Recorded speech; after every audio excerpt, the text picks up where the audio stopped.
Dans cette salle, nous effectuons l'opération de sablage. Cette opération a pour but de nettoyer la surface de tout oxyde et autres impuretés qu'on pourrait y retrouver. Ainsi, on peut voir ici une surface qui n'a pas été encore, on va dire, sablée. Et ici, on peut voir une surface qui a été sablée. On peut déjà voir qu'il y a déjà une nette différence de couleur.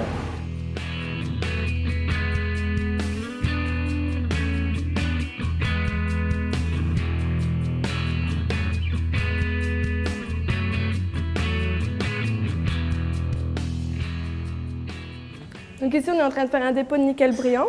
Pour ceci, on utilise 2 anodes en nickel et notre cathode qui est l'échantillon. Ensuite, on va mettre un courant de 1,9 ampères pour pouvoir avoir une épaisseur de 10 micromètres et on laisse un temps de 16 minutes.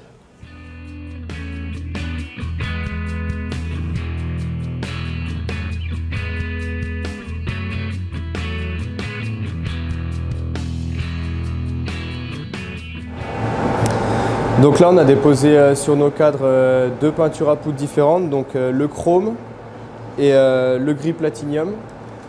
Donc on les dépose dans la cabine à peinture et après on les met au four à 100 degrés pendant une demi-heure afin de réticuler et qu'on obtienne un résultat homogène sur toute la pièce.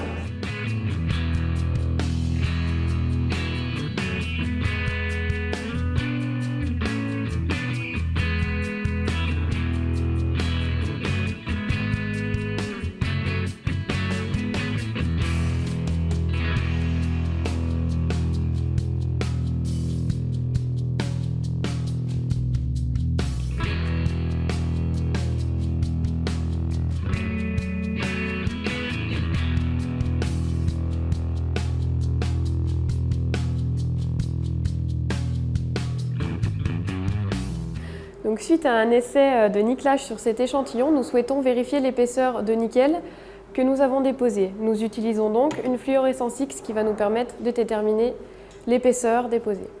Nous avons fait la mesure d'épaisseur sur une zone fixée et donc suite à l'analyse, nous obtenons 1,1 micron de nickel déposé lors du traitement.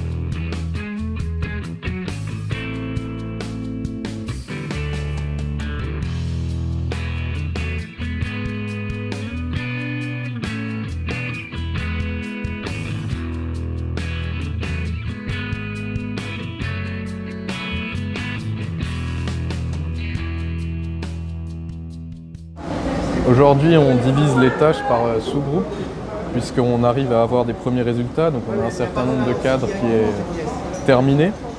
Donc déjà, on a un premier groupe qui va faire le service qualité pour vérifier qu'ils sont vraiment bons, beaux et éventuellement faire des rectifications dessus. Ensuite, on va attaquer les cadres qui sont un peu plus complexes, puisqu'ils ont déjà une sous-couche et 3 traitements qui vont être réalisés dessus.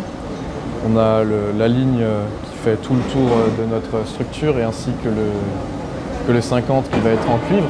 Donc on fait une sous-couche de nickel et ensuite on va faire notre dépôt et on va devoir masquer avec une résine qu'on met par-dessus pour éviter nos dépôts. On veut faire une ligne continue sur l'arrière de la sculpture. Donc on a voulu choisir une couleur jaune. Pour ça, on a pris un bain de laiton. Donc on a rencontré plusieurs problèmes. Donc c'est la couleur jaune qui est un petit peu pâle. On a fait une analyse à la fluorescence X pour voir ce qu'elle n'est pas. On a vu qu'il y avait un manque de zinc dans le dépôt. Donc pour pallier à cela, on a ajouté des anodes solubles en zinc dans le bain pour pouvoir remonter la concentration du zinc et voir si le dépôt va devenir plus joli et donc pouvoir utiliser cette couleur pour la sculpture.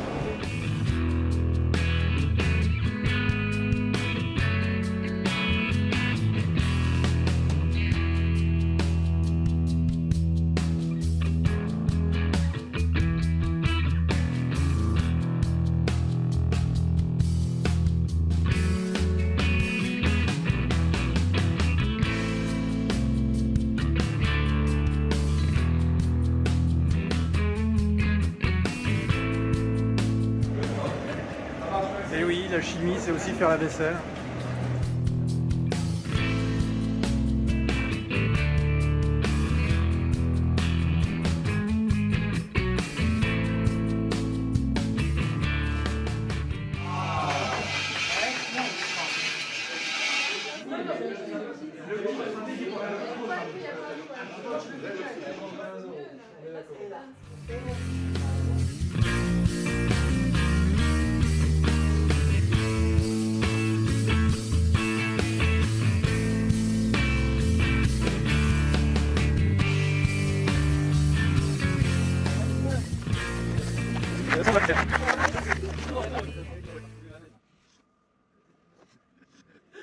Vous êtes filmé là en plus.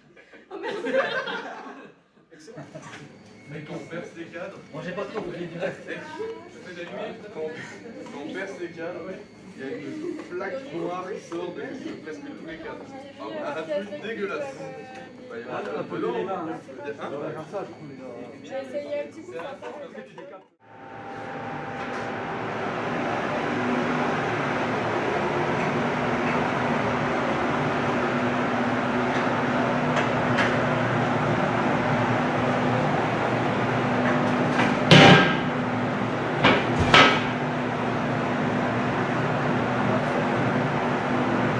Oh putain.